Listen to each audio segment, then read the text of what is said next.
Hey there, YouTube.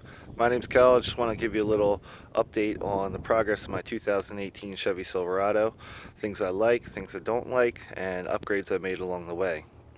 First thing I did was add the Falken at3 wildpeak tires. They are fantastic in the snow so far. We got about 3 inches last night, which is why the truck's all salty and dirty. But as you can tell, that quickly went away on a 50-degree day in Maryland. That's how we roll. Um, Tires did a great job so far in the snow. We haven't seen a lot since I've gotten them, but the traction's great. One of the things that attracted me to these was the price. They're about $400, $500 cheaper than a set of BFGs. This is the stock size, obviously riding the stock rim, so nothing too fancy. I just wanted better meats on the road. Obviously, one of the most important additions you can make to a vehicle. Really like the siping in the tread pattern. Does a really great job. If you look at it and go, well, those tiny little slits don't really know what they can do. If you put your thumb on there and kind of push to the side and get that separation, understand that when you got thousands of pounds rolling down the road, and that siping is going to allow that tire to flex a little bit and create a couple more edges to help bite down in the snow. It does have that three-peak symbol down there on the tire, the three-peak snowflake symbol.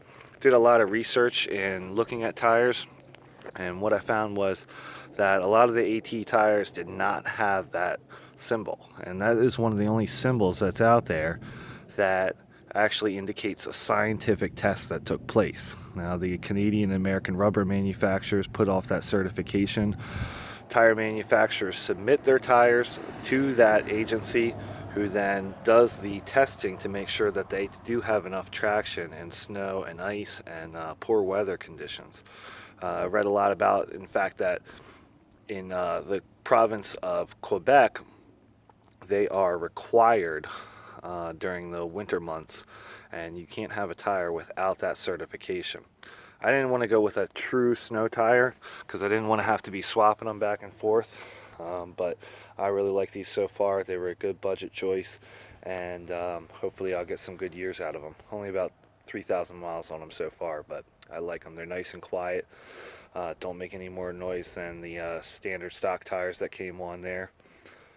And they're just really, really good. All right. I went with the Tiger top from Tiger manufacturer for the Tonneau cover. I really like it. Three-way fold, nice and easy. Has quick little brackets on the inside. All you do is flick those little levers and pop it off to the side, and you can flip it on up. Nice and easy install. Does come with some weather stripping for the front. I really like it because it gives that added layer of protection. Something cool on the 2018s is that when you lock your doors, it automatically locks this lock, which I think is a fantastic addition to the vehicle. That way I don't have to worry about going back and forth and locking it. I've kept my ski stuff in there all winter as I've been using it. One of the other additions I made was these running boards slash sliders. I don't really personally like them, but I needed something on the truck to help with my mother, who is elderly and has a little difficulty getting in and out when we're going to church or going to family events.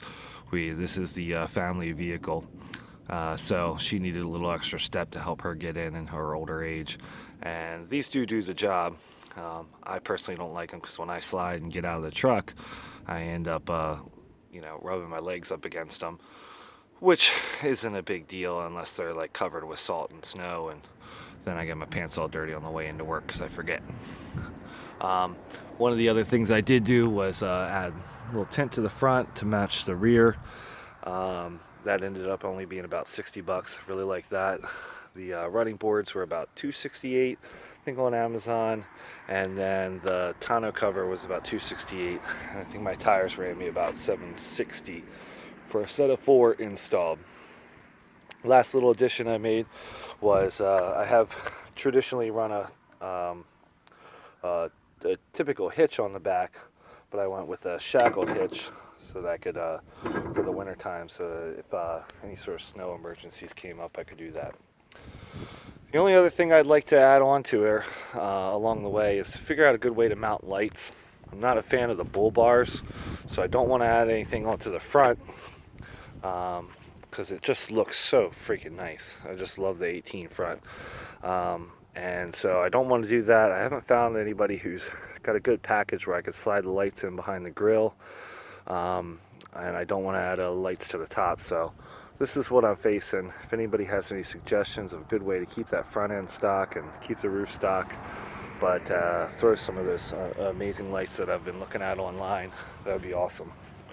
Well, hope you like the pickup, and if you have any questions, leave it down in the comments.